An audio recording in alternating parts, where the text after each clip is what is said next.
Good morning class. आज हम lecture 2 लेंगे, चैप्टर 2 का। और लेक्चर 2 के अंदर हम क्या पढ़ेंगे? हमने देखो कल जो पढ़ा था वो एसिड, बेस और सॉल्ट्स की परिभाषा थी, अम्ल की, लवण की और क्षारक की।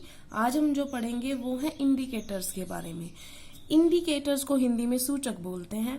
इंडिकेटर का मतलब होता है, देखो नाम से पता चल रहा है, इंडिकेट कर रहा है, मतलब वो ये बता रहा है, इंफॉर्मेशन दे रहा है कि वो अम्ल है कि क्षारक है। इसका मतलब कोई अननोन विलियन, जिसके बारे में आपको नहीं पता, आपको कोई विलियन दिया गया, ठीक है ना, उसके बारे में आपको नहीं पता और आपसे ये पूछा गया है कि वो अम्ल है या क्षारक है, आप कैसे बताओगे? तो आपको या तो लिटमस पेपर दिए गए होंगे, उनसे बताओगे। तो इसका मतलब ऐसी कोई चीज, ऐसा कोई पदार्थ जिसकी वजह से आपको उसके अम्ल होने के या क्षारक होने के बारे में पता चले, उनको हम बोलते हैं इंडिकेटर्स या सूचक। अब जो ये इंडिकेटर्स या होते हैं, ये हम अगर उनको बनाने के आधार पे कैटेगराइज करें तो वो दो प्रकार के होते हैं। नेचुरल हो सकते हैं, प्राकृतिक हो सकते हैं, सिंथेटिक मतलब संश्लेषित हो सकते हैं। जो मैन मेड होते हैं उनको संश्लेषित बोलते हैं, सिंथेटिक बोलते हैं। नेचुरल तो आपको पता होगा, पता है कि नहीं पता? नेचुरल जो आपके घर में ही मौजूद होती है। हल्दी देखी है कभी आपने? हल्दी का दाग कभी आप खाते हो, लग जाता है और उसके ऊपर जब धोने के लिए साबुन लगाया जाता है, हल्दी वैसे पीली कलर की होती है, जब आप साबुन लगाते हो तो रंग कैसा हो जाता है? येलो से वो कौन से कलर का हो जाता है? रेड हो जाता है। कब होता है? जब आप क्या यूज करते हो? सोप, साबुन यूज करते हो। तो साबुन यहाँ पर क्या है? साबुन यहाँ पर क्षारक है। इसका मतलब हल्दी जो है वो क्षारक की उपस्थिति में येलो से क्या हो जाती है? रेड। जैसे उसने रंग बदला, आप ये बता लोगे कि ये जो कंपाउंड था ये क्षारकीय है। तो इसने, ये जो है हल्दी, ये प्राकृतिक रूप से आपको मिलती है, प्रकृति से मिलती है, तो ये एक प्राकृतिक सूचक है, इंडिकेटर है, नेचुरल इंडिकेटर। अब बात कर रहे हैं दूसरा। ये तो एक हो गया हल्दी। दूसरा क्या होता है? दूसरा होता है बेटा लिटमस। लिटमस जो होता है एक विलियन होता है, जिसको हम किससे प्राप्त करते हैं? एक लाइकन होता है। लाइकन, अगर आप ध्यान हो अगर आपको, symbiotic association between algae and fungi, मतलब कवक और शैवाल के बीच में जो एक साथ रहते हैं वो सिम्बायोटिक एसोसिएशन होता है, वो लाइकन होता है। एक तरीके से तुम ये समझ लो एक ऑर्गेनिज्म ही है। और उससे हमने वो लिटमस सॉल्यूशन प्राप्त करा। ये जो लिटमस सॉल्यूशन है ये बैंगनी कलर का होता है, पर्पल कलर का होता है, ठीक है। अब जो ये पर्पल कलर की डाई होती है, इसको कागज पे लगा देते हैं, सुखा देते हैं, तो वो क्या बन जाते हैं? हमारे लिटमस पेपर बन जाते हैं।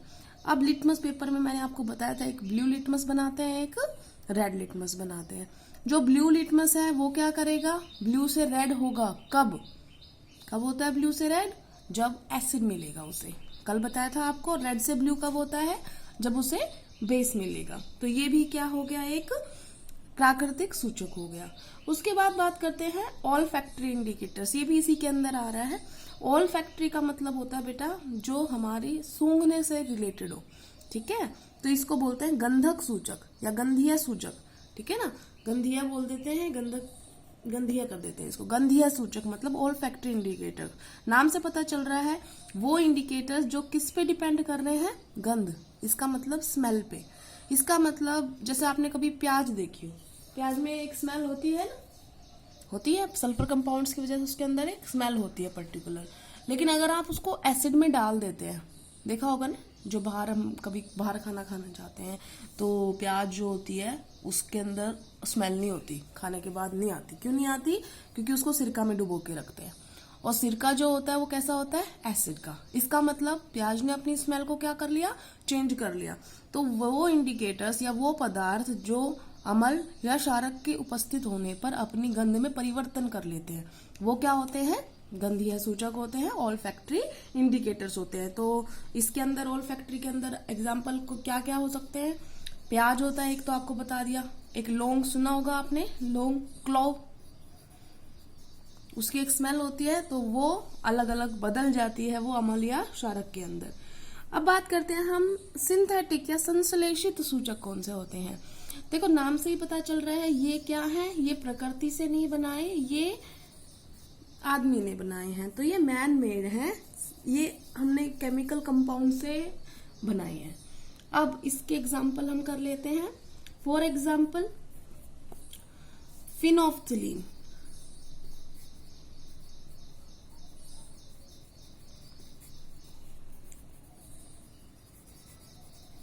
फिनोफ्थलीन एक इंडिकेटर है जो जब बेस उसको मिलेगा ना तो वो पिंक कलर का हो जाता है। ठीक है, फिनोफ्थलीन जो होता है वो अपना जो है वो कलर किस में आ जाता है, वो पिंक कलर में आ जाता है। जैसे मिथाइल ऑरेंज है, दूसरा इसी के अंदर मिथाइल ऑरेंज एक संश्लेषित है, संश्लेषित सूचक। अब इसमें क्या करता है, एसिड में अलग बदलाव करता है अपने आप में और बेस में अलग करता है।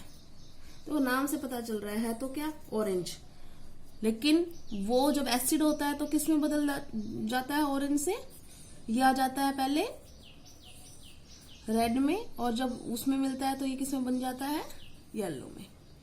ठीक है ना, तो बेस मिलेगा तो ये इससे इसमें बदल जाएगा, सॉरी एसिड मिलेगा तो रेड में बदल जाएगा और बेस मिलेगा तो येलो में बदल जाएगा। तो आज हमने सिर्फ किसके बारे में पढ़ा है कि हमने इंडिकेटर्स के बारे में पढ़ा है कि एसिड बेस की हम कैसे इंफॉर्मेशन कलेक्ट कर सकते हैं कि दिया गया जो अननोन विलियन है, अननोन सॉल्यूशन है, उसमें से कौन सा एसिड है और कौन सा बेस है।